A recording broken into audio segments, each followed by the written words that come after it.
welcome everyone to episode 3 of the Steel Valley Pinball podcast. My name's Patrick, and I'm the president of Steel Valley Pinball, and we have Fred here with us, and Jordan, and JJ at the end, and we have John. Now, John, you have not met yet. John is a new member of our board of directors, John Elias, and he is another ad hoc member along with Fred and JJ. So we're going to have John introduce himself a little bit.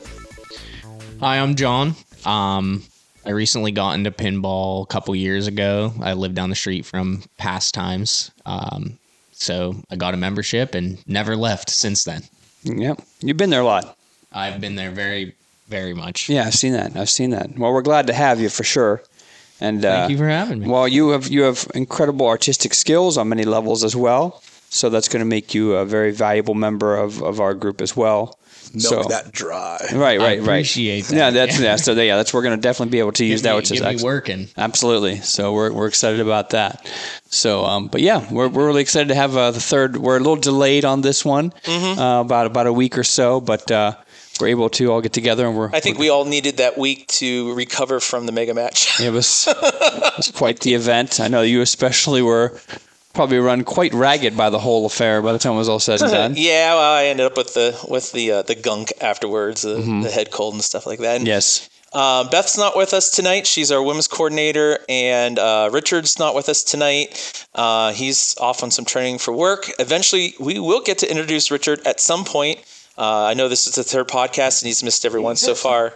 He exists. He does exist. He really does exist. Yeah, he is. But we'll get him in here at some point. But yeah, so we're gonna talk about some of our updates. Just a reminder that our pretty much at every tournament that we do an extra side pot. We call it the 50-50 side prize pool.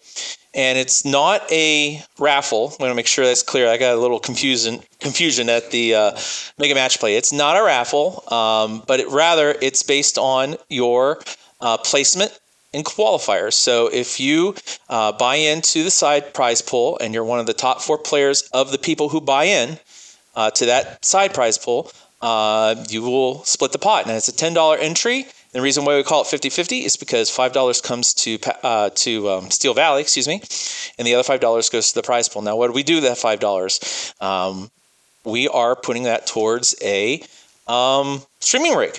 And so right now we have the scaffolding part of it, and we've got the 3 cameras for the scaffolding. So we are about 34% of the way there in our fundraising for that. Nice. Yeah, it's really exciting. And we're looking at getting some receivers very soon. So it might be nice job. Thanks. Yeah.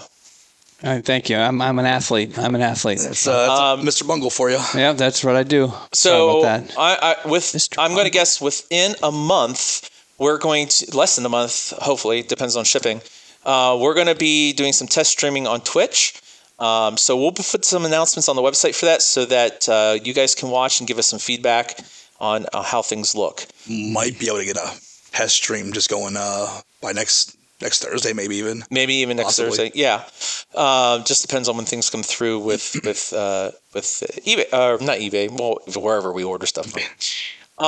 So you can make any donation. If you don't want to be part of the 50-50 side pot, because some people are like, I have no chance of winning that. I'm just, donating my money. So if you don't want to be a part of the 50-50 side pot and you just want to make straight donations to Steel Valley, you can do that. You can do that at a tournament at Pastimes. That's our home arcade. Or you can go on to PayPal. We have a donation link on our front page of our website. If you go to steelvalleypinball.org, on the front page, you'll see, if you scroll down a little bit, you'll see the temperature gauge of how far we are in our fundraising, and there's a donate button, and you can donate through PayPal.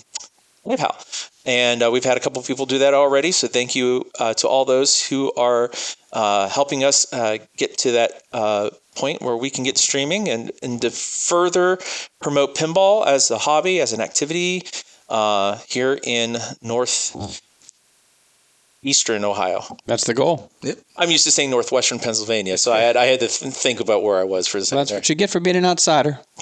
I mean, Not everyone's perfect. I know. We can't all be from Pennsylvania. I know. That's true. Unfortunately, it's yes, very true. Yeah. So, we're going to talk about our past winners from our March events. Yeah, tell them a little bit, John. Tell them about who won and all those fun things. Well, the past winners, people that usually just beat on me the whole time. I mean, hey, don't forget they beat on me as well. No, that's fine. That's all fine. of us. This is true. Well, they won. They beat on all of us. Yeah, that's true. They did. They did.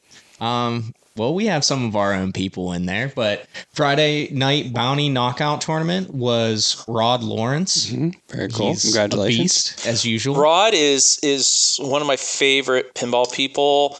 He is one of the best streaming. Stories, yeah, but he's one of the best also people for streaming, announcing. So shout out to Rod. He's just a class act. Absolutely. Now for our own tournament, for League Season 9, we did have one of our officers win Open Division A, Richard Cornell. Congratulations, Richard. He will be here someday. He does exist, as JJ Clearly, said. he won. Yes, he does exist. Or maybe this is just the facade continues. We're continuing to pretend. Maybe he just thinks because he wins, he's too good to be. That might on be stream. it. That might be it. That's fair. I respect it. Open Division B was Adam Kane. Congratulations. Congrats. Just had a birthday yesterday. Did he? Oh yeah, that was birthday, yesterday. Yeah, Adam. happy birthday, Adam. And he didn't show up. Dang. He didn't show up for his birthday. It's crazy. Women's Division A was Beth Shepard. She's another one of our officers. Another one. Our women's coordinator. Women's Division B was Debbie Baldwin. Congrats, Debbie. That's Debbie. my wife. Yes. Love you, sweetheart. Better half. Oh, much better half. Yes, I know. That's my. Yes, Actually, I consider her more of my better 3/4. that sounds fair enough. Yeah. Yeah, that sounds good. Then Friday night lights out tournament was Aaron Rich. Sunday Classics, which I did absolutely horrible in, and I'm not very proud of it, was Division A, Mark Brown, and Division B, our very own Fred Whitaker Jr. Thank you. That was fun. I mean, that was a fun tournament. I don't play classics all the time, but I really enjoy it because I feel like, as we've talked about before, it's kind of like the great equalizer. It is. So classics, I played a lot better the second half of the day than I did the first half. So Finally showed up on the one that I couldn't make. yeah, that's why I went.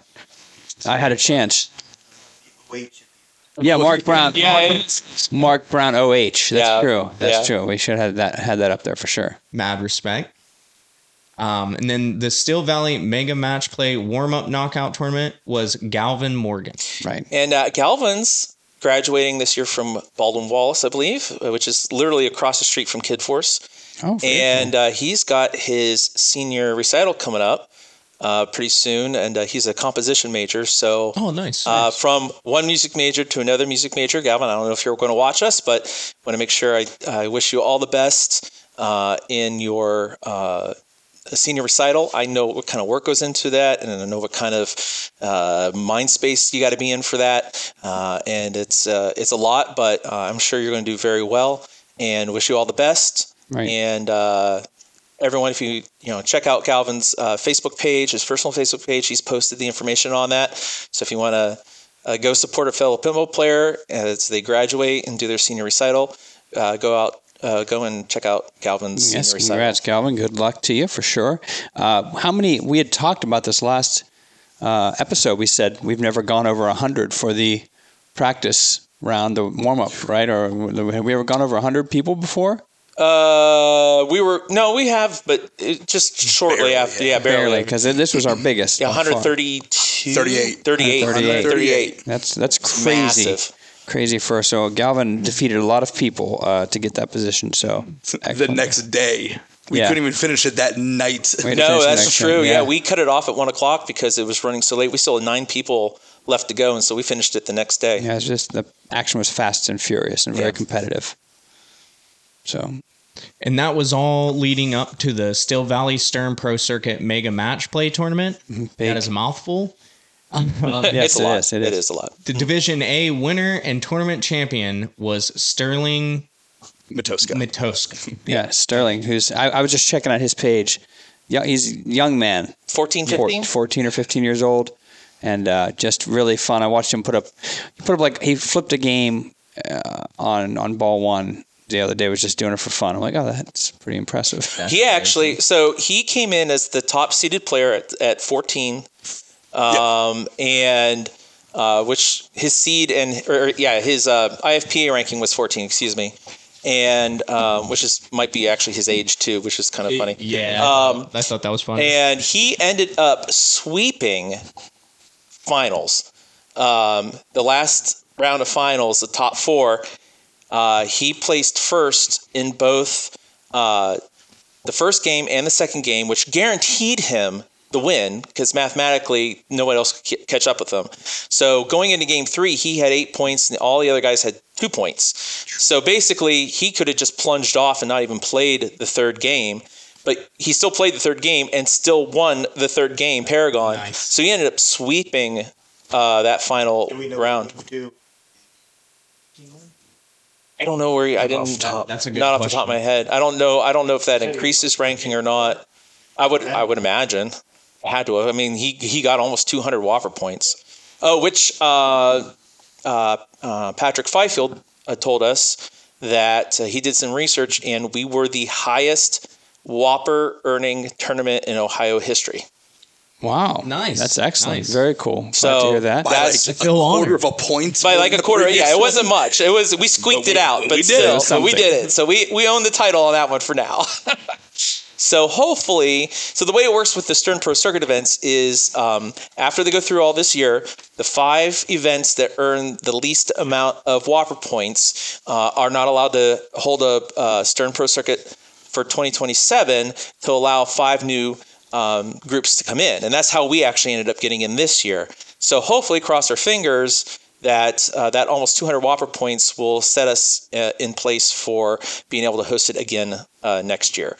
Now, our fall event, Mega Match Play, will not be a Stern Pro Circuit because we only get 1 Pro Circuits a year.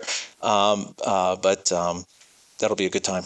Sterling is currently 7th now. So you moved up Congrats, from Sterling. 14th You're to the man. 7th. Very nice. Wow. Well, Never give up. He was also doing, what was it, Pin Masters? I think I was watching him on stream recently. Oh, was that also recently? Yeah. sweeping. The kid's a beast. He's such a good kid. That's right. And Good to his see. dad, Josh, helped us out with being the co-head TD. And his dad is just very supportive and it's been just absolutely wonderful. So Okay, we have B and C still from the Mega Match. Who we have there? We got going on there, John. oh yeah, we need to talk about the other winner. For Division B, the winner was Brian Dye. Division C, Kevin Allberger. Congrats, Kevin. Always glad to Congrats. see him. Yep. And the top women's finish in 13th place was Brianna Weber. Wonderful. She had up there. Wow, Amazing. It was so fun to watch her and to watch the joy she had every time she came out of another round of finals doing well. And she actually owns with her husband Pinball Planet. So it was great to see. First of all, it was great to see her come out and play because if you're running an arcade, it's hard to get out to other locations to play because you got to run your own place. Plus, they have a young kid. Young child, but it was great to have her at the event and to see her play the way she was playing. It was just pure joy. So, so that was exciting to see. And then we'll get to go play their Mega next month. Well, you will. I'll be at Stomp, but yeah. We will. Yeah, you guys. You guys- Yeah, I'll be up in New York at the Rochester Pinball Collective. Shout out to Bruce and Zach and company. But we'll be out there. Debbie and I will be up there playing that. The New York crew, would love the New York crew. Looking forward to playing with them. Absolutely. Very cool. So what about the a little recap of the Mega Match Play, Yeah, Patrick? so we want to do some shout outs, some thank yous. First of all, we want to thank everyone who came out and participated. This was our 5th Mega Match Play at Pastimes. And this is the first one that we held under the Steel Valley name. And it was our first pro circuit event. So there was a lot going on for us, but it was a successful event. We also want to thank our host venue, Pastimes Arcade, their managers, their staff, and especially their technicians. Shout out to specifically Wayne, who works on a lot of the EMs, and he helped get everything set up. Shout out to Marcelo, who's here. He seems to always just come to Pastimes. It's around the same time we hold the mega matches. And he's from Argentina, I believe. Or is it Venezuela? It's Argentina. Pretty sure. I think it's Argentina. I think it's Argentina. Sorry if we're misplacing you. Yeah, sorry. Sorry if we're moving your home location. But Marcelo comes in and he does playfield restorations. And if you ever played our Spanish Eyes, chef's kiss. Yeah. And then of course Mike Gullo. Thank you, Mike.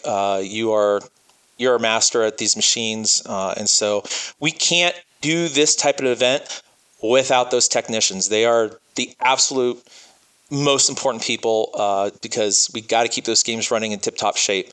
So thank you so much for that.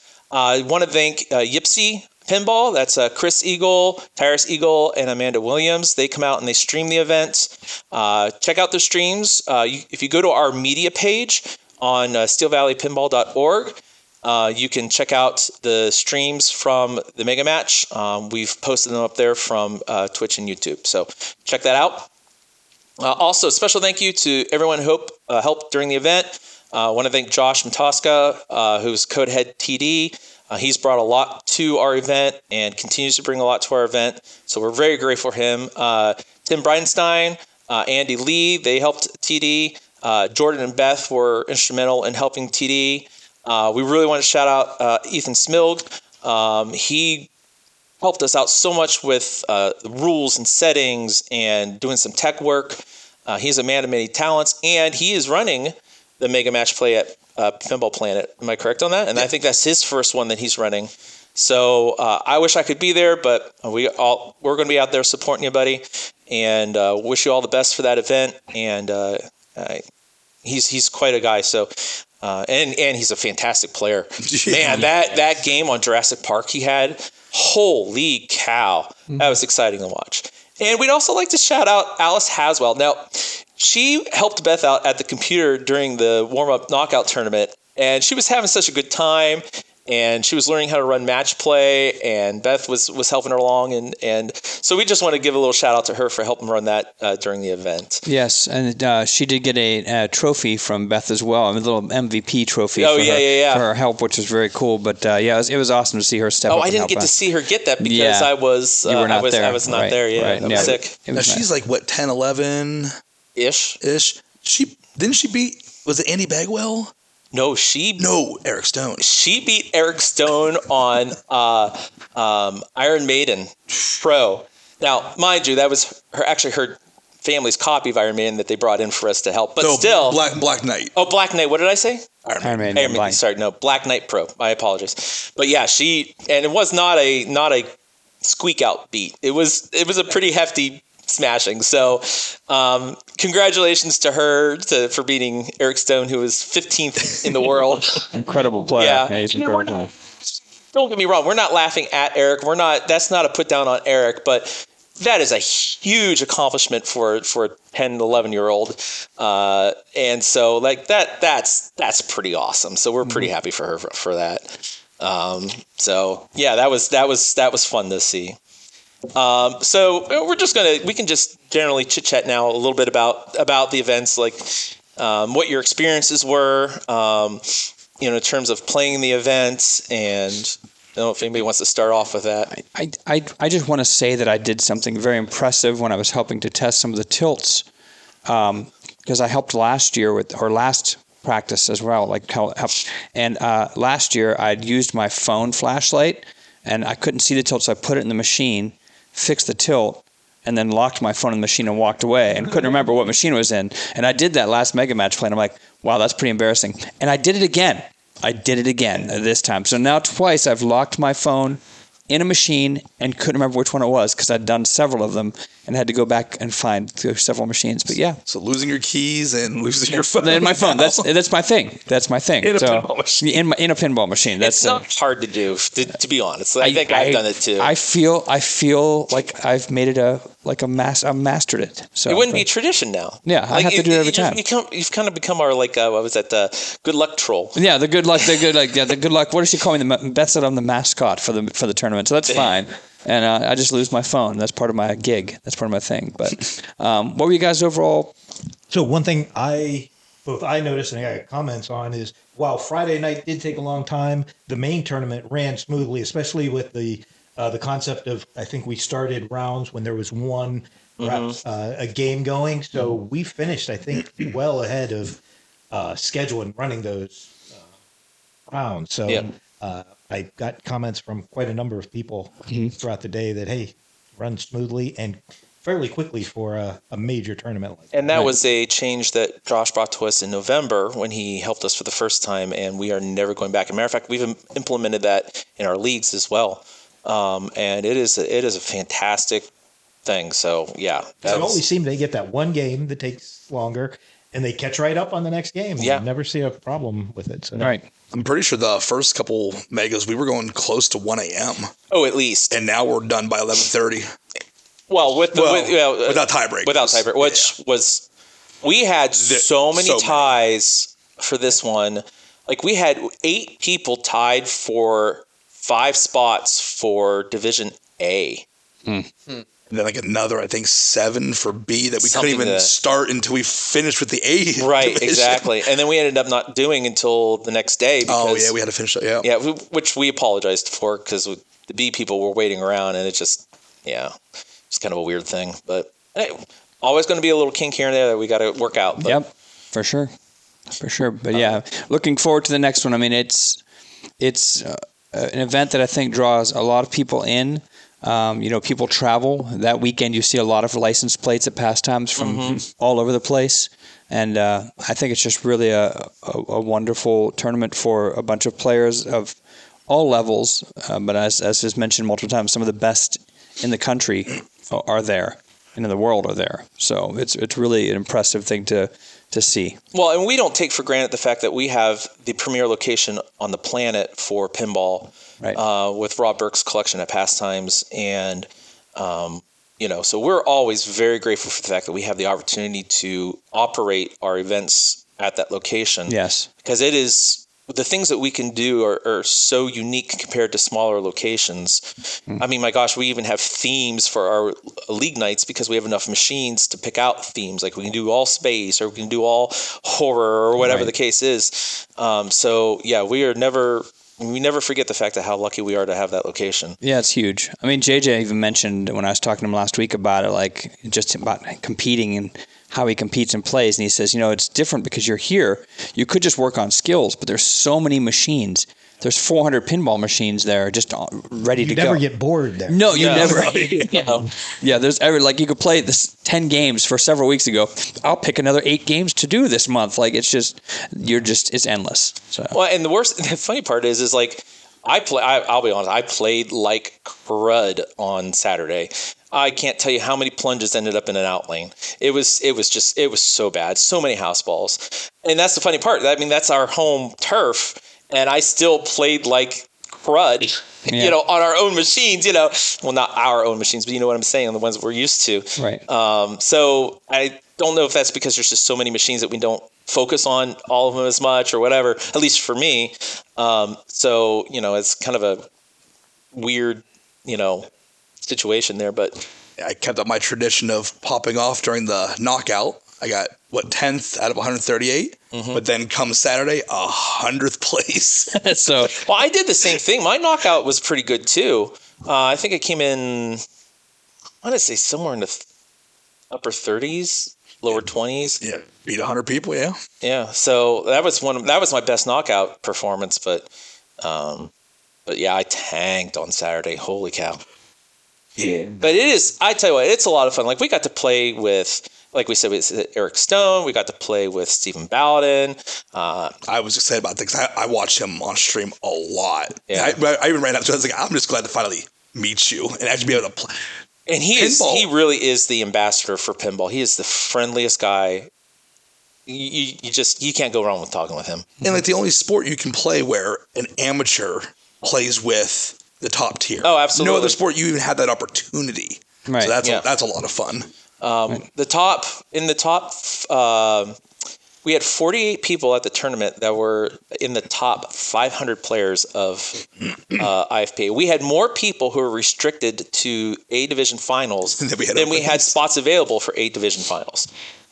So that was just, it was Do we know massive. who came the farthest? I know we had a contingent from Canada. We had someone, I think, was from either Washington State, Oregon.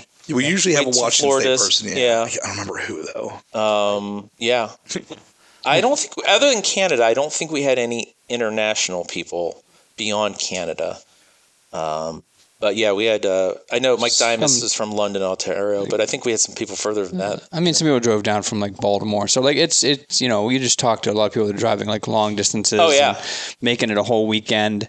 The one woman I talked to said that her and her boyfriend, they were both in the tournament. They were going to go on to Kentucky and go to like some caves. They were making a whole vacation out of it. That's cool. So that was the start of their vacation, was going to Mega Match and playing.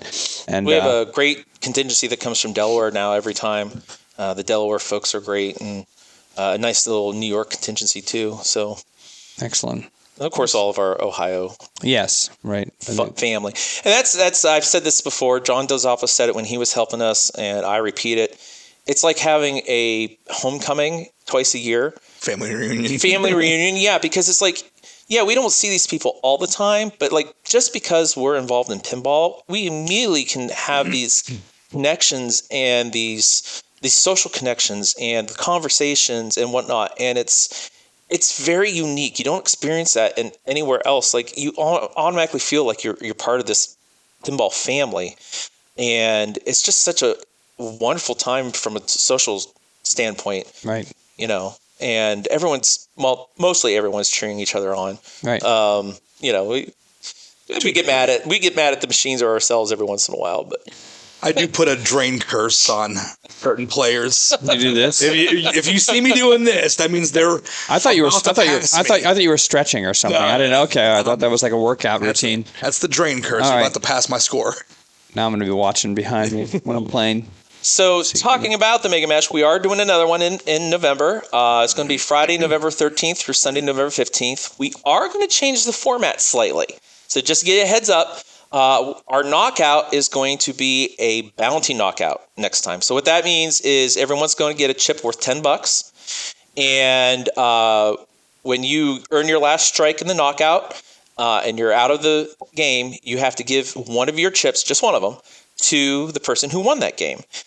Who came in first place in that game. And then when you're out, you can cash in your chips. So as long as you can knock out one person, you can win one game that causes someone to leave the tournament, you get your $10 back.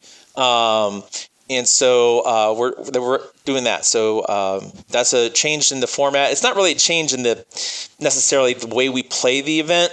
It's just additional little, instead of doing payouts for the first 8, your payout is going to be whatever bounty you can earn.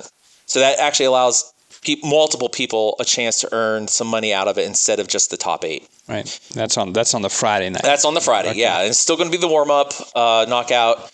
So then also Saturday qualifiers, we're going to change up a little bit. We're actually going to do games that are in banks of 2. The way we've been doing it is separate games, 20 rounds, 1 game a round. But what we're going to do is we're going to do 10 rounds, 2 games per round. So what's going to happen is there'll be basically 2 sets of 4 player groups. One's going to be playing a more modern game. One's going to be playing an older game. And then when they play their games, they're going to switch and be able to play. So what that's going to do is it's going to allow people to have more. Basically, you're going to be playing 10 more modern games and 10 more older games so that you're not stuck on all EMs for like 13, 14 of the 20 rounds. I had a lot of that. Yeah, I did too. Back-to-back EMs. I think I played 2 or 3 moderns the whole event. Player 1 each time too. Right. So that's going to allow people to have more of a variety. Now, that doesn't mean you're going to not end up on the same banks all the time. There's the possibility of that, but at least you're playing a more modern game and a more older game. So we're switching that up. And also that's going to save time because we're not going to be waiting. We're only going to be waiting 10 times in between rounds instead of 20 times in between rounds, which should shorten things up even more. So look forward to that. That'll be in November. So those are the changes there that we're doing. So that would be good. Very cool. And then Sunday finals format will stay the same. We're not doing anything different there. Excellent. JJ, want to tell people a little bit about our weekly leagues, Sure. which is one of my favorite activities as well. Yep. Our season 10 of our weekly leagues, which is on Thursday nights at 7 p.m., I think we just completed our third session. So you can still join because you can drop one session but miss a total of 3 if I'm not mistaken. So it's $20 to register for the entire season. It's 6 weeks. So next week, April 16th, next Thursday, is the final day to come and join us. For this season, yep. Yep. And so there'll be 3 more left, and you can still definitely get into the finals, whether we have both an A and a B division in that. So almost everybody plays as long as you've come those 3 nights. Yeah, as long as you come 3 nights, you're guaranteed to get into finals. But if you only do 3 nights, you're probably going to be in B finals because of the way the scoring is. But we want you to come and enjoy and have a good time. We have the Open and the women's leagues also. Yep, women's leagues as well. Yes. And if you're a women player, you are allowed to play in both the Open and the women. We have A few, actually. 3 now. Yeah. Debbie, Nicole, Beth. Is Emily doing it also? I can't remember. I don't think Emily's doing both. I don't think she's. I think Okay. I think it's Beth, Nicole, and Debbie for sure. Right. So come out Thursday nights. It's a good time. It's good camaraderie, and every round you switch to different players. You're against different players, so you get to talk to a bunch of different people, and we've got a nice wide range of people. We've got a radio DJ, Viking Jim, who's there. I don't think Dave Sess is in this season, but he'll be coming next season. He'll be coming next season. So Dave is a well-known newscaster. So we've got people from all walks of life in the tournament and in our leagues. We'd love to see you come on out. Well, and the best thing about leagues is it's competitive, yes, but it's not tournament competitive. Right. We run our leagues a little bit on the relaxed side, so that this is an opportunity for you to be a little competitive, but not be like tournament competitive. This is a chance for you to learn how to play the games. We'll all teach you how to play. It gets you a chance to be social once a week.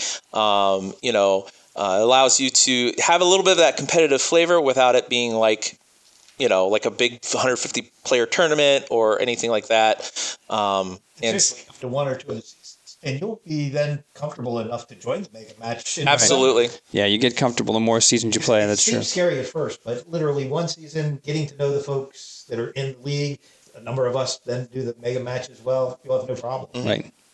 And that brings up a good point. Like I know I'll pay the fee to do the mega match, knowing full well I'm donating my money. Bye-bye. I'm fully aware of that. Like I am adding to the pot, and that's cool because it allows me to play with so many other great players and meet so many great people. Like the experience is worth the money. It was nice when we were C eligible, though.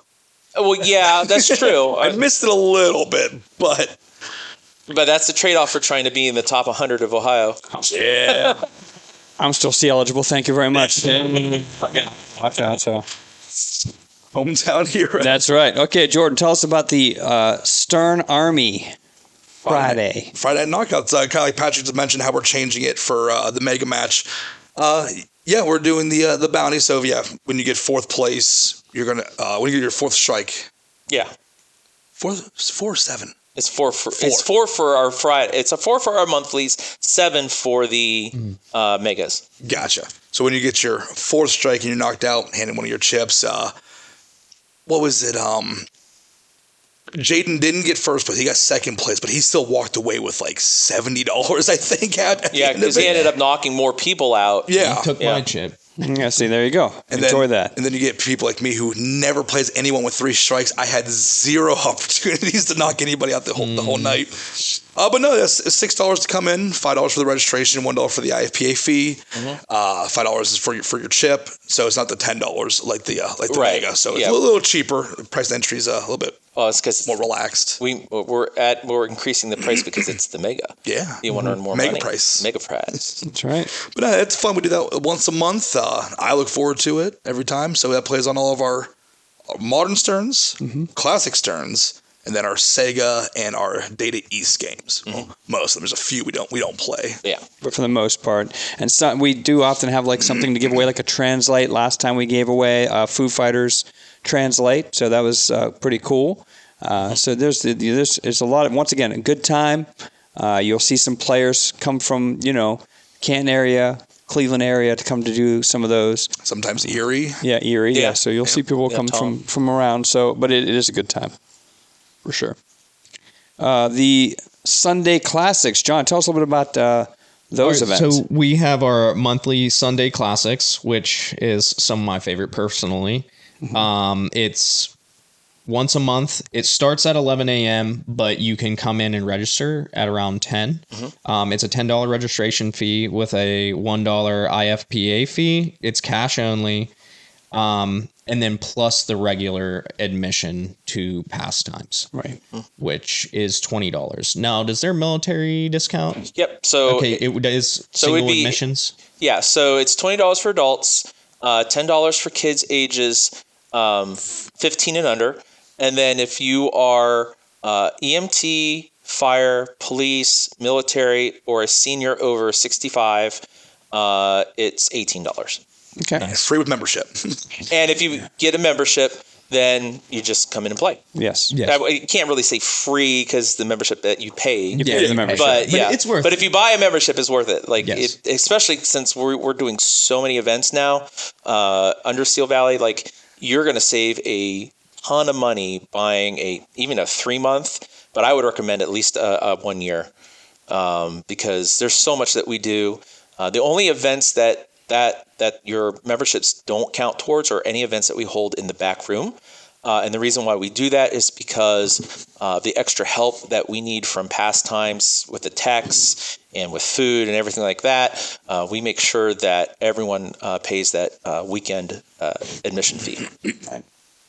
But once again, a great time, and the membership is worth it. I saw somebody comment on our Facebook page about $20 like paying to get in on top of the like if you get the membership, it's going to pay for itself very quickly. Right. So Yes. get the membership. You will not regret it, and you can come play pinball all the time, and it's Yeah, great. because the games are on free play at the Right. arcade. Right. So it's not $20 to get in and then you got to put money in the machines. It's $20 to get in and you just hit start as much as you want. Right. Doesn't cost anything on top of that. Yeah. It's a great deal. Unless you Sure. tip back a couple beers.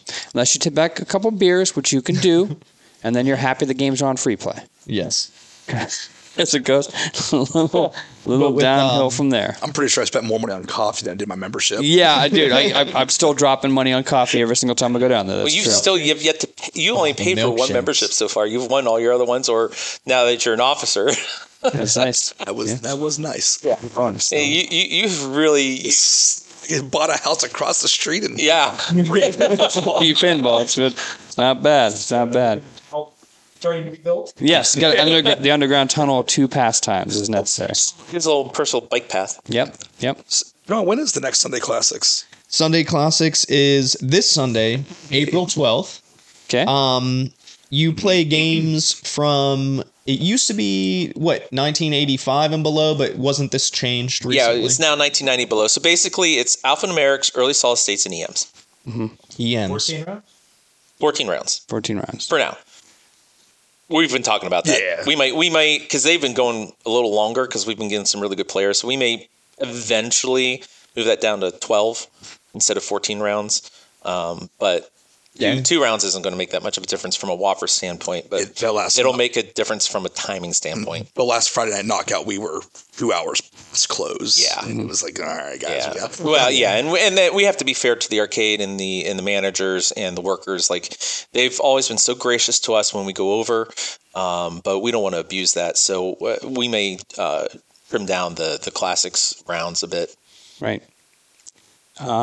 Okay, we also have one more thing. The Friday night Lights Out, which is a really fun way to experience the games and just the natural lighting of the machines. It's one Friday a month at 7 p.m. is when our tournaments are now. Pastimes is doing 2 Friday nights. I think there's one going on right now. We're recording this, Now, yeah. actually, yeah. But we're only having one tournament, so not every Lights Out that's happening at Pastimes is accompanied by a Steel Valley tournament. But one of them every month will be. The next Lights Out tournament will be on Friday, April 24th. It's a $5 registration, $1 IFPA cash fee, $6 total, and your regular admission. You're not allowed to have any additional lighting. So if you have one of those lights that goes on the machine or something like that, which normally we are 100% for, but for this particular tournament, you can't use that at all. You got to play the machines all natural. I'll say I play almost every game with a light now, but I don't need it. for the lights out. Right. Just the natural glow, I can actually see what's going on. Right. So it's not quite needed as much. Right. Maybe 1 or 2 games, but it's a good time. If you can only come one night a month to play pinball there, I think a lights out is the best time to come I think that's the best one, yeah, because it's a head-to-head. It's not 4-player, it's 2-player. So you're playing against one other person. Yep. And it's a max match play, which means we're trying to play as many games as we can in the 2 hours. Yep. That's a really good time. and free glue sticks. And free glow sticks, right, which is Absolutely. great. Can't beat that. So we have a couple of we have some women's event coming up as well. Beth is usually talking to you guys about this, but we're just going to run through this here and tell you what's going on. The next women's Flipper Frenzy is Sunday, April 19th at noon. $1 IFPA fee per person plus regular admission, and then there's an optional $5 prize pool if you want to buy in for that. But this is some of the women in this area that are excellent players come out to these tournaments, and many of the, and I've talked to Beth about this, many of the women who play in these tournaments, they form a camaraderie, a friendship, and it's just a really great atmosphere. Women's pinball is definitely a much different atmosphere than the open pinball, and makes me jealous sometimes that I'm not a woman. Yes, because it's very supportive. Yeah, it's incredibly supportive. It's very supportive, and it's really cool to see. But that's going to be on, once again, Sunday, April 19th. So if you want to come out to the Women's Flipper Friendly and sign up, get in the optional prize pool, you can, but a great chance to meet some other awesome women and just kind of work on pinball and camaraderie and friendship together. And there won't be a 50-50 side pot for that because you're already have an optional prize pool. Makes sense. We don't do the 50-50s on those when there's an optional. We have a new event that we're going to be doing here, June 5th through the 7th. It's the Steel Valley Pinball Summer Sizzler. Sibilance. All right. Yes. And it's going to be just like the Mega Match Play. It's going to be in the back area of Pastimes Arcade. It's a hybrid best game format. So what that means is in each tournament, we're going to have 3 tournaments. We're going to have a Classics, an Open, and a Women's tournament going on. Each tournament itself will have a separate bank of 10 games, and your registration for that will guarantee you a maximum of 40 entries for one of the 3 tournaments, because you can only have, this is what makes it hybrid, you can only get up to 4 times the amount of entries as there are games in the tournaments. Since we're doing 10-game banks, you can only have a maximum of 40 entries. So your registration will give you automatically 40 entries into one of the tournaments. And then we'll have 20 hours of qualifying. So we're going to have 7 hours on Friday the 5th, 13 hours on Saturday the 6th, and then on the 7th we'll do our finals. And what we'll do is we'll take your best 8 games, best 8 placements. You get a placement on each game, first through however many people play that game, whatever your best score on that game is for the day. And we'll take your best 8 scores, and that'll determine if you are eligible for finals and then what your seeding is. So you'll be given 40 entries. You can play each game as many times as you want, but you've only got 40 entries to get your best 8 scores out of 10 machines. That's how that works. And then our playoffs on Sunday will be the traditional Papa-style group elimination, just like we do with the Mega Match Play. Our registration opens on Eventbrite on May 3rd, Sunday, May 3rd, 2026. Mark it down. Sunday, May 3rd at 7 p.m. We're doing a night or an evening. We usually do them like 1 or 2 o'clock in the afternoon. We're going to do it at 7 o'clock. That's when it'll open up on Eventbrite. And you can go to SVP Summer Sizzler 26.eventbrite.com. You can also go to our events page on steelvalleypinball.org, and it's huge on the events page, right at the top banner. You'll be able to see that information for that. So when you register, you're going to be registering for one of the 3 events, either Open, Classics, or Women's. And then you can then buy into a second, or if you're the women, you can buy into the 3rd tournament. Women can do all 3. If you're a guy, Open or Classics, but you can buy into that second tournament on location, on site, we'll be doing that there. So you're only registering for one of the three just to get you in, get your first 40 entries for that event. And then if you want to do another one of the tournaments, you can register at the tables at the event. Now, you're encouraged to use all 40, but you don't have to. But it does help us out as far as. Yeah, so the rules, the way the IFP rules work is you need, of the people that play in that tournament, 10% of them have to use all their entries. So let's say there's 40 people in the Classics tournament. We need at least 4 of the 40 people to play all 40 of their entries. If that makes sense. I'm pretty sure this room alone will max that out. Yeah. So. Oh, yeah. Sure. But yeah. that's how we maximize the whoppers on that. And we're not. No, there is no limit to the number of people. However, we do need 50 pre-sales in order for Pastimes to be able to do it, since we're moving it into the back room. They did ask that we get at least 50 pre-sales. That helps guarantee that it'll be worth their time and effort to move all the machines in the back, which I completely understand is totally respectable, especially since this is a brand new format. We've never done this before. None of us know what to expect. So we do encourage at least 50 people across the 3 tournaments. It doesn't have to be 50 people in each tournament. We just need a total of 50 signups. Mm-hmm. And that's kind of one of the reasons why we're doing the pre-sales. But if you decide last minute you want to come on Friday or Saturday, you can register at the event as well. Registration cost, it's a total of $30 up front, and it's non-refundable. Just want to make sure that's clear. It's non-refundable. And then when you arrive to Pastimes, you'll pay $50 for the weekend pass. Now that's Friday, Saturday, and Sunday. And that's $50 at the front counter.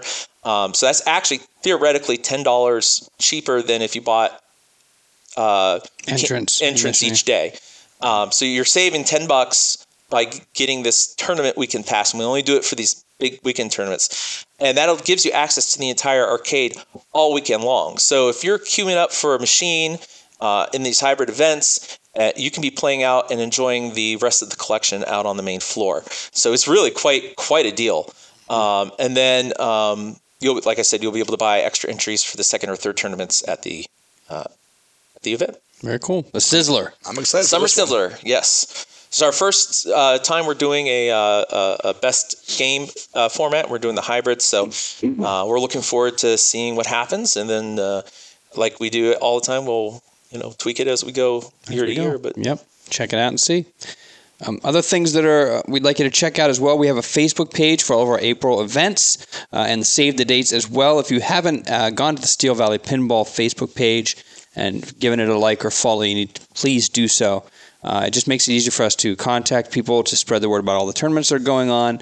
Some of the things we do, they'll be on Pastimes page. Sometimes they are not. So if you're on that Steel Valley Pinball page, you can see everything that we do as far as our tournaments. You'll know ahead of time.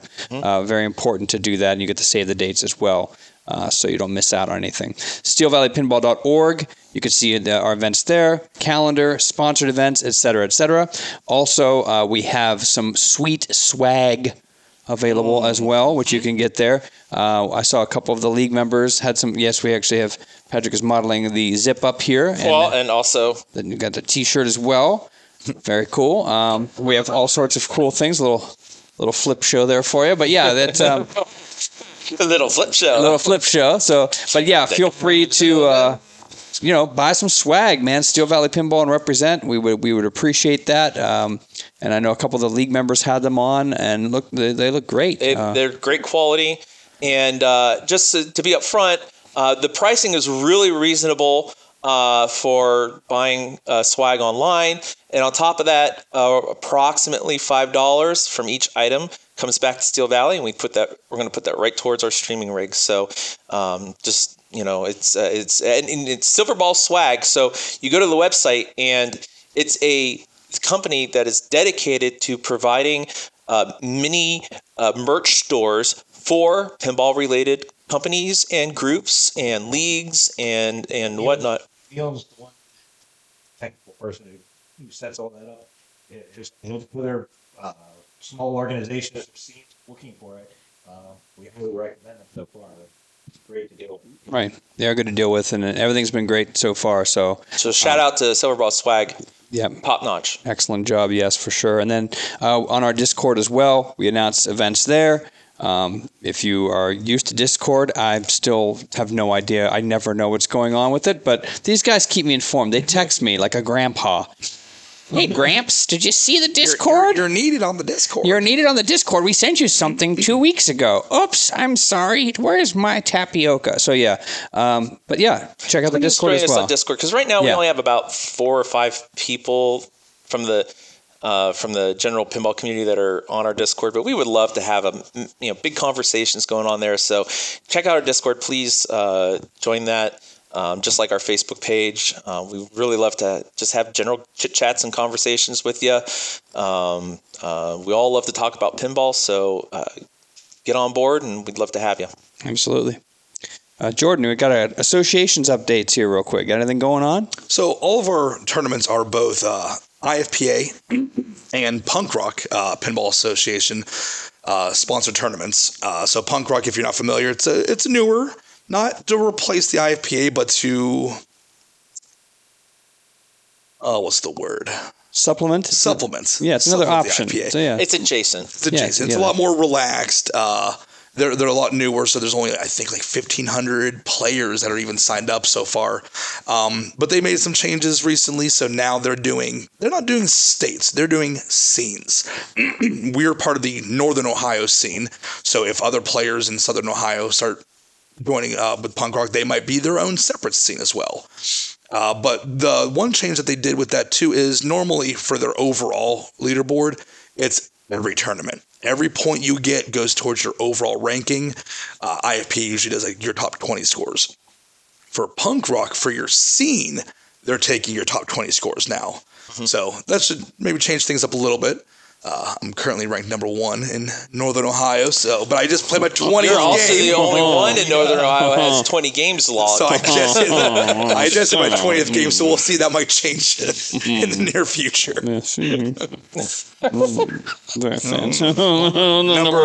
Number 6 overall. Okay, well. A little shameless self-plug there. That's right. Nothing wrong with that. Be proud. Don't let them bring you down. Hey, if I can't be the best at IFPA, I'll be the best at this. That's right. That's what I'm talking about. High scores. JJ, anything about, tell them about Insider Connected a little bit? Sure. I think most folks know on pretty much any of the modern Stern games, there's an Insider Connected. You have a QR code on your phone that you can sign in. We did recently, over the past month or so, get about 3 new Stern Connected games, Dungeons & Dragons, Venom 4, Elvira, and John Wick. So I think we're probably, we're up to a dozen Stern Connected games I think now? we're up to a dozen now. Yeah. 11 or 12. So that's what's new there, and a bunch of new games that are getting on our scoreboard. There's a nice, probably 50-inch TV at the front of the arcade that shows the top 10 for that month that we do keep updated for each of those games. So including the arcade, video game arcades. Yes. Yep. Not just as well. Yep. So make sure you sign in. It doesn't get you anything except for bragging rights, but it's fun. You can collect badges. You get badges. Well, for Stern, yeah. But I meant for our iScored, yeah. Yep. Speaking of iScored, we've had someone that's been coming to the arcade a lot lately by the initials SCW, and we don't know who you are. Please, if you're watching this, say hi to us so we know who's climbing the leaderboard. Who you are, yeah. You're like, I think number 6 overall right now. Like, right. But we don't know who you are. And we're getting a couple like 3 a.m., 4 a.m. Discord because you can hook it up. You can connect your Discord with iScored so you get announcements when somebody posts something in the top 10. And that's usually how we know one of us are at the arcade. It's kind of like a doorbell. But yeah, SCW, whoever you are, we'd love to meet you in person, find out who you are, because you're putting up some really good scores, and so we'd like to get to know you. Been doing internet sleuthing. I thought I tracked him down on Pinside, but it was not. It was just another person that happened to play or her. pinball. It could be a her. It could be her. Could be. But the person that I found just happened to have SCW, lived in the bordering state, and did pinball restoration. So I was like, I thought I had it. No. So SCW, give us a shout out. Yeah, for sure. Come say hello. And okay, so we have our final segment here. Is we like to close out with a little thing called the last thang.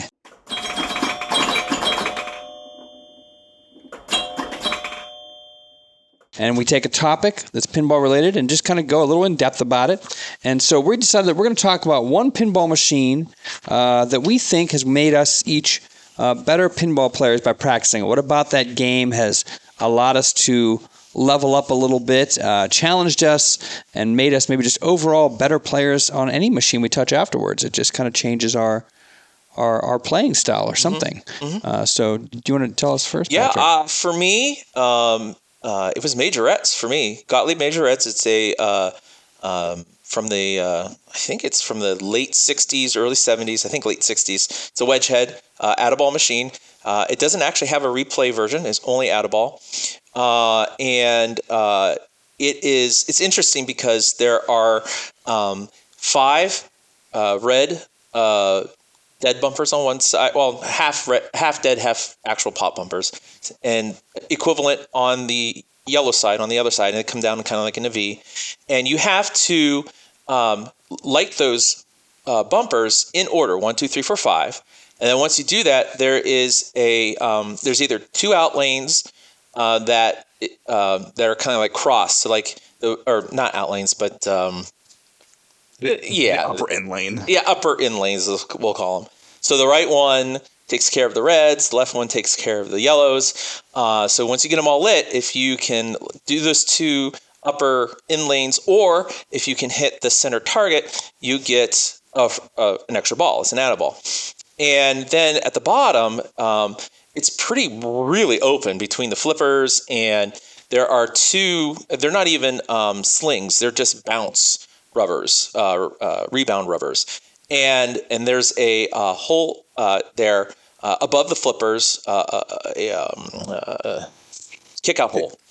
And so as the ball's coming down, and like you are pretty sure you're going to lose your ball, if you're nudging, you can get that ball to kind of go back and forth over the flippers and try to get into that hole.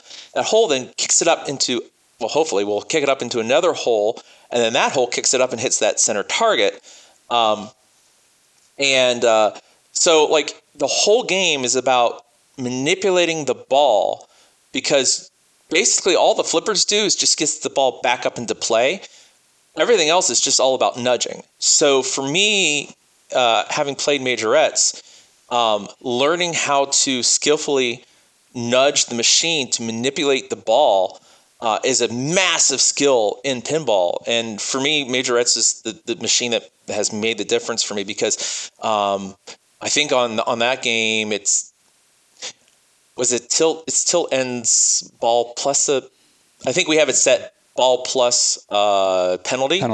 But the first time I played the game was actually at Mike Hale's house. He owns the copy of it, and he had it set to tilt ends game, which is really nasty on that. So it makes it much harder.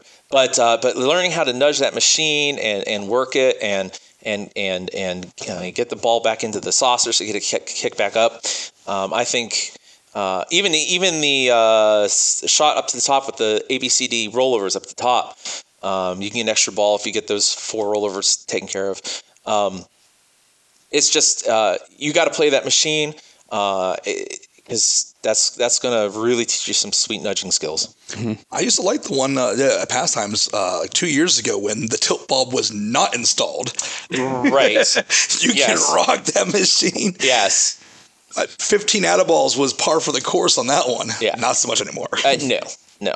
But yeah, that's if you want to get some good nudging skills, that's one of the big ones, I think, for me. It's funny because nudging is something that most people who just play pinball. I was talking to someone the other day about pinball, and he's like, I want to come check it out. And he's like, so what's the big thing? I was like, what? He's like, I've seen people that are good at pinball. Like, how do you get good at pinball? Like, isn't it all luck? I'm like, haha, no.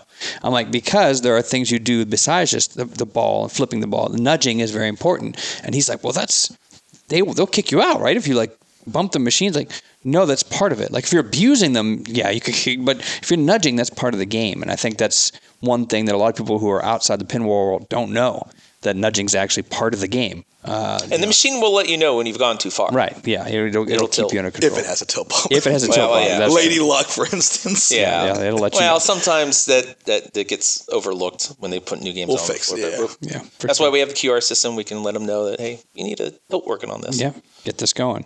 For me, I'd say it was Fishtails was one that I really, just that repetition of the 2 center loops over and over again. Look, you do it like 6 or 7 times, and then you got to get the monster fish. You got to rip the orbit. So it's like repeat, rip the orbit. Like that showed me right there, like, okay, there's a skill set on this game that you want to put together through repetition. And just the more I did it, I went multiple games where I didn't miss that orbit at all until I told someone that out loud, and then missed it a lot. But I was not missing it for quite a bit. I was pretty much ripping it every time. And that game just kind of taught me the repetition of that, and that's what really showed me, like, you need to know the rule sets of the games, and every game is very different in your approach to it. And at first I was just kind of smacking the ball around on that machine and didn't really know exactly what I was doing. But by watching other players, I saw that being an important part of it. And it's just really fun, too, because it's right in front of you. And that's one of the challenges of it, too. If you miss, one of those ramps that's right in front of you, it can easily go right back down the center. I mean, it can go straight down the middle very easily. So you almost have to be ready to, like, give it a nudge and try to save it if you miss the shot. And that's a skill that's, I think, pretty important as well. One of the best video modes, too. Yeah. I love absolutely. knocking people off their ski-doos. Yeah, that's fun. It's a great game. I would recommend trying Fishtails if you've never. And they just announced the 2.0, but we're not sure how that's going to be. We'll see. We'll see how that goes. So, what about you?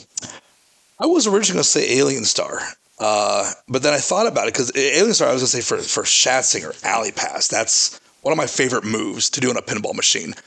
But no, I was doing that before on Quicksilver. Quicksilver is actually the one that taught me, or how I learned to do a Shatz or an Alley Pass, which is a great skill, especially when you need to transfer the ball from one flipper to the other. But the slings are pulled back, where a post pass is not an option. You can't do it. I need to get to the other side. But the way that everyone does it, if it's unavailable, Shatzing, which is great on a lot of the early Stern Electronics. Cosmic Princess, you get that up and down for 6,000 a hit on the rollover, so you can get 12,000 just back and forth. Nugent, when you like the in lanes, it's just back and forth all day. And Quicksilver, if I want to get those spinners lit to rip them, I need to hit that rollover on the in lane again.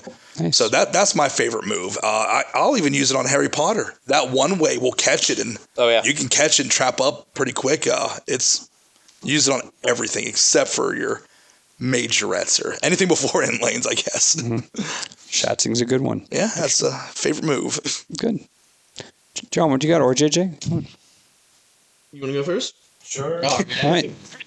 I guess my game is a little bit more generalized, but it's probably Stars right now. And we were talking earlier about just there's so many games there. And that's sort of my problem right now is I want to explore all those games. Perfect example is playing Jurassic Park. And I intended to try to get a little bit deeper into it. Early in the game, I got to Invalid Multi-Ball. I don't get to that mode very often. And it just took me off track. So what I do now is to go to Stars, a much simpler game if I want to truly practice something like, drop catches or nudging or the like. So where it's not going to tempt me to say, ooh, I've never been to this mode or the like, because Stars is very straightforward and it will force you to either concentrate on 1-2 things that you're trying to do rather than exploring 500 machines and 500 modes in each of those machines. So I consider that sort of the palate cleanser that's going to force you to get back to the basics. Yeah, I was going to mention Stars was my Fishtails, but that's just such a great game just to practice, just like you said, drop catches. And it's never going to be a long game. No, it's never going to be long. Well, and it teaches you to deal with a game that's going to be on the brutal side. Like Stars is just generally a brutal game, and it's sometimes and there's like you can never be truly consistent on the game because it'll always get you in the end. Yep. Yeah. But you do one good nudge at Stars and you can double your score because of that, and you'll appreciate it much more than one good nudge on Jurassic Park or something. Right. Yeah. So you'll see the results much quicker going from 50,000 to 100,000 in Stars, for example. Absolutely. Very cool. That is why. As for me, mostly I like playing EMs and solid states, but I would say the most profound one that I found taught me a lot was weirdly Champion Pub. It's a goofy ass game. It is. Jump rope? That jump rope.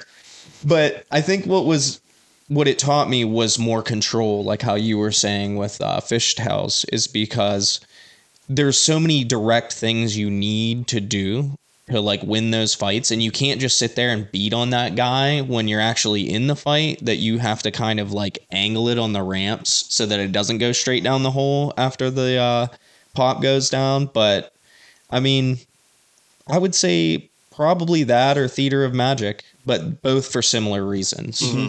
Just kind of teach you like to get control and think about your shots ahead of time. And like the fact that they're like telling you what to do, where to go. And for me early on, that was very important. I don't kind of like a intro to modes kind of idea.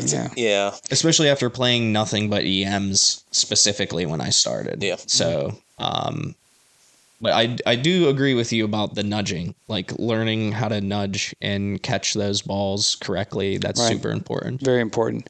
Yeah. Go ahead. I was going to say, when I first started playing pinball, I didn't nudge. I shook, and I thought that's what you were supposed to do. And it wasn't until the first mega match where I watched Andy Lee play Jurassic Park. And I'm like, that's what I'm supposed to be watching him play that one game.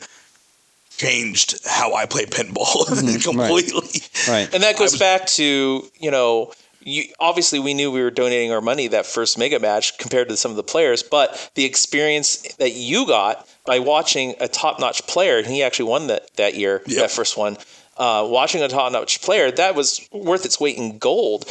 Because it totally changed how you played pinball. Yeah, I did get C Division money on that one. Yeah. There you go. Actually, it was you, me, Debbie, and Pete. Stephenson. Yeah. That's right. So Absolutely. kind of talking about skills, what do we think is the number one most important skill in pinball? Plunging. Okay. Honestly. Yeah, well, there's some truth to that. All right. But after the plunge. Nudging, I guess. Nudging's important. Keeping control. I think that when I'm playing poorly, I realize if I play a few games and I'm playing poorly, I'm like, I walk away and I go, what was I even trying to do?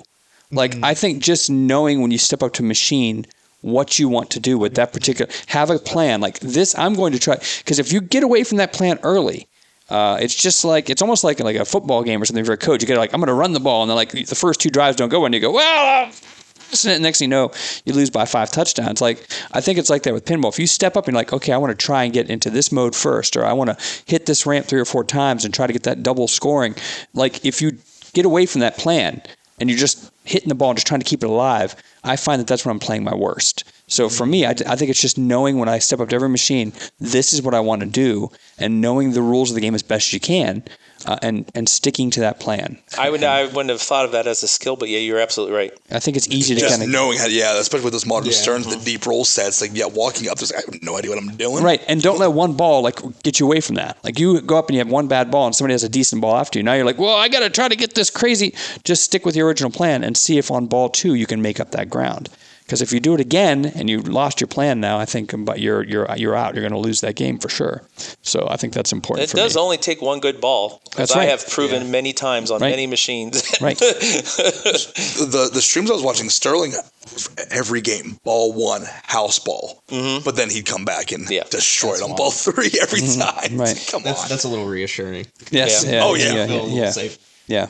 Everybody gets house balls. And I would agree with you with nudging. I think from a physical standpoint, not so much a mental standpoint, but from a physical standpoint, I think nudging would be the number one. But I think, and this may go along with what you were saying from a mental standpoint, for me, I think the next skill I really got to learn, and JJ and I have talked about this, is learning to slow down. Trap up. Learning to slow the ball down, give yourself a second to breathe, and then decide what to do next. Because when you're playing on the fly, you're just kind of not always thinking about what the next step is, like you were saying, like needing to know what to do next, having that plan. I think giving yourself a second by trapping up the ball, slowing things down, giving yourself that time to consider what the next step is, Right. I think is important. Being able to resist this temptation to flip. Right. Yes. It's hard. It's hard to do. Dead bouncing. Yeah. Dead bouncing is huge. Yeah, that's one that people don't think about The at day all. I learned that you could do that, I was like, what? It's Just okay don't flip. not to flip. Yeah, you could just do nothing and let the ball just do what it does and get in the right position for the next shot. And I think that what you just said about playing slower it's in competitive mode is an advantage, because if you step up there and you take time with your first ball and you get some shots and you're taking your time, and the next person goes up there and they're like just hitting the ball around and they're done in 15 seconds, mentally in a competitive mode, that does something to your competition, because they're like, I just stood here and waited for 1 minute and 55 seconds and my ball was 10 seconds long. Now I'm just standing here again. So I think taking your time and being slow, and that's hard to learn, especially if you're It worked is. up a little bit. Pastimes is a pretty cool place to practice something. So one thing to see, folks get scared of dead bouncing, just go up and plunge 3 balls and watch how many times the ball hits a flipper before it drains. Right. It'll usually hit a flipper 3 or 4 times before you even have to do anything. Before, so you're not wasting quarters. Right. Just watch it and say, wow, I've got a lot of time to make a decision on this first ball. Yeah. So just watch that a few times. Even playing one-handed and watching how many times it dead bounces to your flipper, example. and you're like, "Wow, look at that!" Like you Yep. literally can play a ball longer than you normally do with 2, because you're actually letting the dead bounce happen and letting the ball just naturally. And sometimes you don't even lose your ball because you didn't validate the playfield. There was one time I was playing Theater Magic and I just had to use the restroom. I was like, all right, but I don't want to quit my game. So I was like, I'll just play one-handed, and then when it's over, it's over. And I had like a 5-minute ball because of dead bounces, Yep. and everything just feeds back to the... Perfect. So yeah, but those are some skills that I think that we've all learned from different games. And once again, come to Pastimes, try some of these games we've talked about, and find your own favorites that really teach you new skills, and you'll find yourself improving pretty quickly. But just finding something you want to work on over and over again. So one thing I don't know if we want to do is we want to double back a little bit, because we did forget to talk about one other new format that we're going to be introducing. Jordan and JJ, if you guys want to talk about that, the pinballing? Pinballing. So next month, May 9th? 9? Maybe It's May 9th. It's on our calendar. Yes. It's a Friday or Saturday. Yeah, so our first Saturday tournament, I think also. No, we did a pin golf on Saturday once, I think, before. But no, we want to do the inverse of pinballing, or pin golfing. Instead of having the lowest score, the highest score. Just like real bowling, we're gonna play 2 balls, and every game will have a target score. If you hit that target score on ball 1, that will be a strike. If you hit it on ball 2, that will be a spare. And let's say the target score is $1 million. Every 10% of that, so every 100,000 would be 1 pin. So if your final score is 943,000, you got 9 pins down. We'll have bowling scorecards. You will actually get your points based on actual bowling. So there will be a little bit of a learning curve. So we're probably going to have tournament directors actually be scorekeepers. We'll have dedicated scorekeepers for everyone, just so nobody has to figure out. Yeah, you won't have to know if you've never bowled before. We'll do all the scoring and checks for you as well.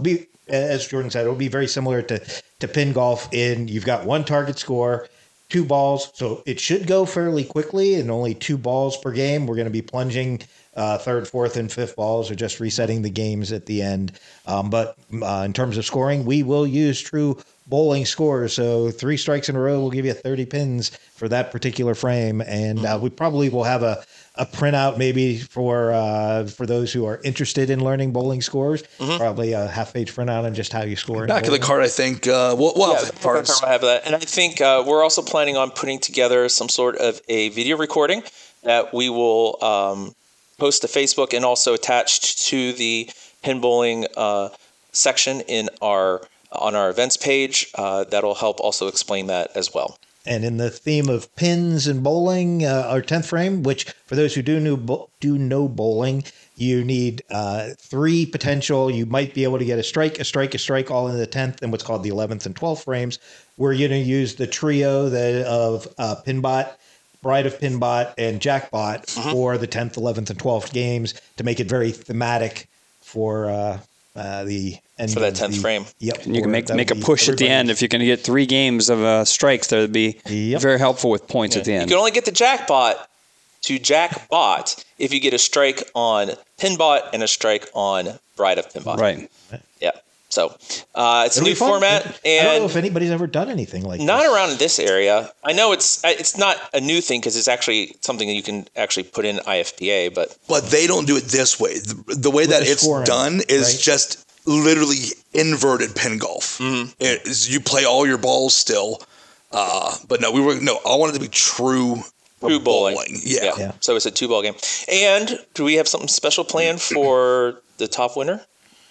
We're going to do that. The trophy? Yeah. Would like to get an actual bowling pin for first place, and we could even have everybody that participated sign it. It's something cool to take home. Yeah.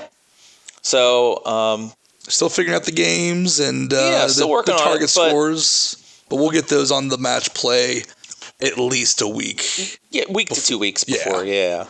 So and then I checked. You probably saw me looking at my phone. I checked the calendar. It's definitely May 9th. Nice. And we'll be starting that event at noon. And it'll be, I think we said $5 for your entry fee, or $5 for your registration plus $1 IFPA. So, And you won't need special bowling shoes. well, you can wear them if you I'm want. going to wear my bowling shoes. I've got brought special them bowling. out. I have to pull them out. Hopefully they haven't dry rotted. I haven't used them. I haven't used mine in a while either, but I want to break those out for sure. And a bowling shirt at my dad's house. I wonder if it's still there. I got to find it. Go get it. Go get it. But just wanted to double back on that because we did forget to mention that, but that's important. And then, of course, in a later podcast, we'll be talking about our August 24-hour tournament. We'll be coming up with that. So we'll save that for later. So we're going to wrap up here. Just want to let you know how to contact us. You can, obviously we've said it numerous times, but we're going to say it again. Go to steelvalleypinball.org. Our calendar on there, on the calendar page, is always up to date with all of our events. We don't have all the formats, but we do have all the women's Sunday events all on there now as well. So you can, for the ladies, if you want to plan out your Sundays for the rest of the year, make sure you do that. Also, please, like us, follow us on Facebook, on Instagram. Come join us on Discord. And check us out on YouTube. We do have some videos now on YouTube. We have our first 2 podcasts. We'll have this podcast. And then as we move forward with streaming, we'll have that as well. If you go to our media page on our Facebook page, on our website, you can check out the Yipsy streams from the Mega Match play. There's some great pinball playing there to watch. And like we said, we're working on our streaming rig, so eventually you're going to see us on Twitch as well. Feel free to email us at steelvalleypinball@gmail.com. And we're always at Pastimes, so and we go to other tournaments in the area, so you're at Pastimes. I'm never there. I'm not there right now. Well, no, none of us are there right now. Give me a minute, though. Actually, we might end up heading there after this is done. We still got time. We still got to talk about come talk to us, ask us questions. We're all pretty much approachable for the most part. Depends on how good we're doing on the game or not. But come out, talk to us. We'd love to have you part of our events, and we're looking forward to meeting more and more people and getting more people involved in leagues and tournaments and just promoting pinball in general. And it's a hobby that we want to make sure stays alive. Absolutely. So, but thanks for joining us, and we will see you at the arcade. Whoop whoop. He said whoop whoop. He said a whoop. He said the whoop whoop Gotta thing. get the whoop whoop in.